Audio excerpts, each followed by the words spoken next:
ఈ కనిపించే కొండలు ఉన్నాయి చూసారా? అవి యానా కేవ్స్ అంటారనమాట. ఇవి కర్ణాటక బోర్డర్‌లోని ఉంటాయి.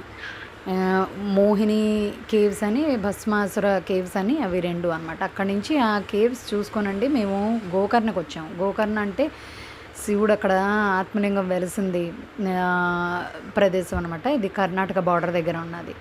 ఆ సముద్ర తీరము, ఆహ్, కొండ ఎక్కిన తర్వాత గుడి నుంచి మనం పైనుంచి ఎంత చూస్తే ఎంత అద్భుతంగా ఉంటదంటే, ఇది గాలిగోపురం అండి. ఇది వరల్డ్‌లోనే సెకండ్ హైయెస్ట్ గాలిగోపురం అని అంటారు. మరి అది అయితే నాకు తెలీదు కానీ అక్కడ జనాలు అంటుంటే నేను విన్నాను. సో, దాని పైకి మనం ఎక్కొచ్చండి. 2 లిఫ్ట్‌లుంటాయి. అక్కడి నుంచి కూడా చూస్తే సముద్రము, గుడి ఎంత బాగా కనిపిస్తది. ఇప్పుడు నేను పైనున్నాను చూసారా? ఈ పైనుంచి ఎంత వీడియో అంతా తీస్తున్నాను. ఇది ఏంటంటే ఇక్కడ భూ కైలాస్ కేవ్స్ ఉంటాయి.